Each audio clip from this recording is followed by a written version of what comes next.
Good morning, everybody. Let me see if I can get that focused a bit. There is sunrise. Check it out, 10 to 6 in the morning. And the full moon is right behind me. This is where I slept, boot open. Just been looking at the full moon there. Had my breakfast, done a whole lot of stretching because my back is really sore. So if anybody out there is here and wants to give me a massage, that would be lovely. It's so sore from all the driving. Just had breakfast, had a cup of coffee. Heading down to Mulan, which is about 10 kilometers down this road. I decided to stop outside the township last night, the community, and then come through it. Today I'm going to see if I can find this track.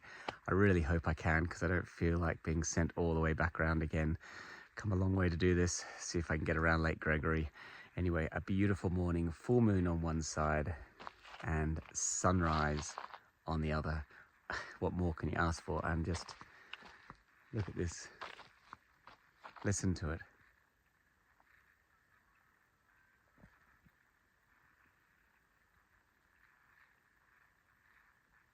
It's so silent, punctuated by just early morning bird calls. It's probably about 14, 15 degrees. It's a little bit damp in the air. Not totally damp, but you can feel it's cold, and you know the sun is coming, the dawn is coming, and it's going to be an awesome day. Let's check it out.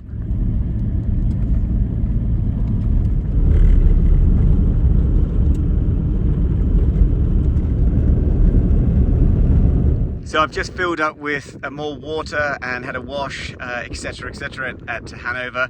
I've come back towards Mulan Township, and there is a fence line that the ranger said he thinks that the new detour is through. There's a cattle grid, no gate on it, and I'm going to turn left at that fence line, east basically, and I'm going to head hopefully on the new route that's around Lake Gregory. Don't know how long it is. I've got plenty of fuel. Hopefully it's enough fuel. But just let the tires down. I'm all ready to go. So feral cats, one just ran across the road in front of me here, bouncing along. They're a little bit bigger than a normal domestic cat. They are domestic cats. They look like your normal domestic cat that you stroke and everybody loves in cities. But just as they decimate native birds in cities, they decimate native birds and animals, those little rodents and everything else here in the country. Out in the outback, they're a massive problem. People let their cats go and think goodbye kitty, and don't think it makes any damage. It's huge damage out in these areas, and a lot of these poor native birds, didn't grow up with a hunter like a cat, so they don't have defense mechanisms for them. Their nests are in lower shrubs. You can see how high the shrubs are here. They're very low. They're easy to get at from the cat. So these things, they cause a lot of problem out here in the deserts. Feral cats.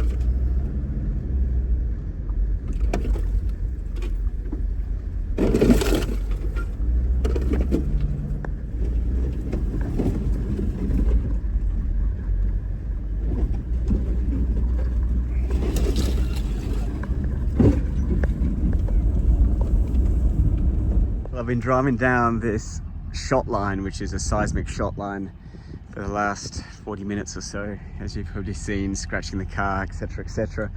There were tracks, well, something, and there were some broken twigs which looked like a vehicle had been through here at some point. The other routes didn't look like there'd been any vehicle through for a while.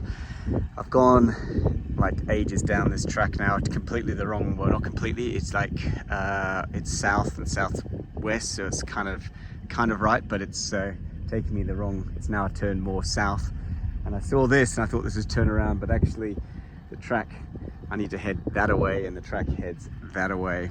Damn, so it's quite a lot of prickles. I hope I don't get another flat tire or get a flat tire. I've had to leave, I'm going to leave the engine on. I don't want to turn it off in case it doesn't start again. It's a bit paranoia, I guess. And I'm going to try to do a 100-point turn to this spot because I want to stay away from the spin effects, which can very easily spike a hole in the tire. Okay, I'm going to head back and see if there's another route. I put the drone up just to have a look around. You can see on the drone there's absolutely nothing around. I'm the only one around here, so not many people are doing this. Okay, it's part of the adventure.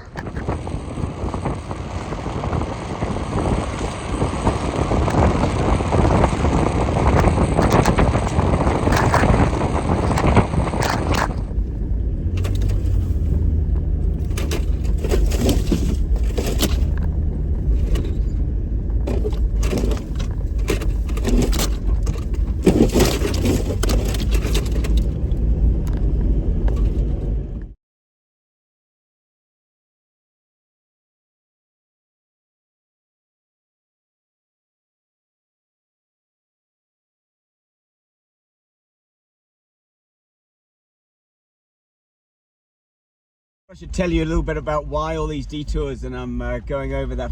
My shock absorbers have gone, and hence why it's really rolly, rock and rolly and bouncy. I'm going at just under 10 kilometers an hour over this field, but I'm going kind of in the right direction now. This new track has only been put in the last week on the 12th of August. It's now something like the 20th of August. And so it goes around Lake Gregory, which is stopped the Canning Stock route access. I can see water over there.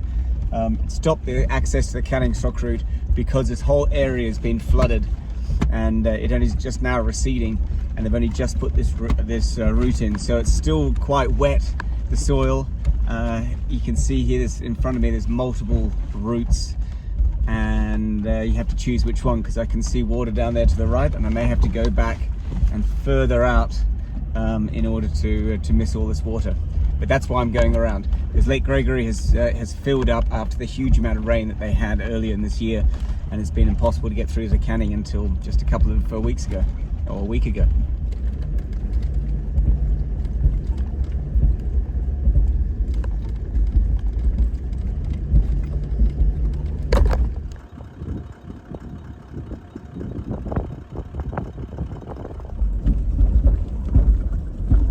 Yes, on the Canning Stock route, made it.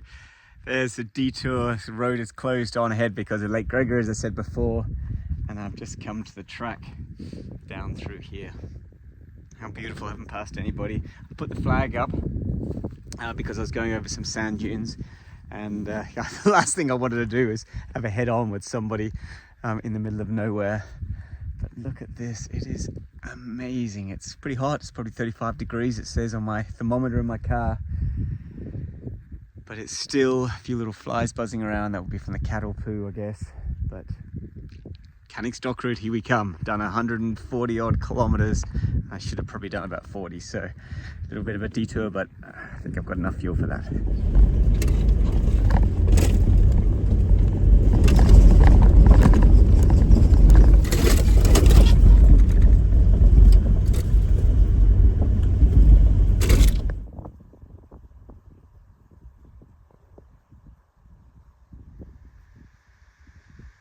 So now might be a good time to tell you a bit about the Canning Stock route and what was it and how did it come about. Well, Alfred Canning in 1910 finished this route. He was a government surveyor and tasked with breaking up the cattle barons' monopoly on cattle transits down from the north down to the south. And so they put in this route that was only used 28 times though, so it wasn't hardly used. But it goes through three major deserts: the Great Sandy Desert, the Sandy Desert, and the Gibson Desert, from Halls Creek in the north, about where I just started today and yesterday, all the way down to Wallunna, which would take about, can take anywhere between 10 days to 3 weeks.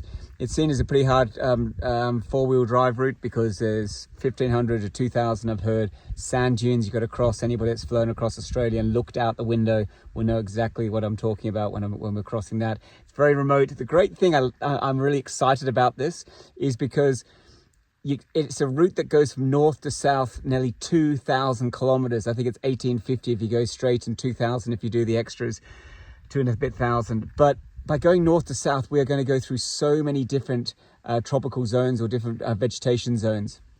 Not just in terms of the desert environment, but also in terms of the rainfall and the plant life that's there. So around here you can see, look, the first well 50 just behind me, lots of sort of undulating dunes, lots of mallee trees, short, some spinifex around, and obviously the red sand will be pervasive throughout the whole lot, being the underlying bedrock geology.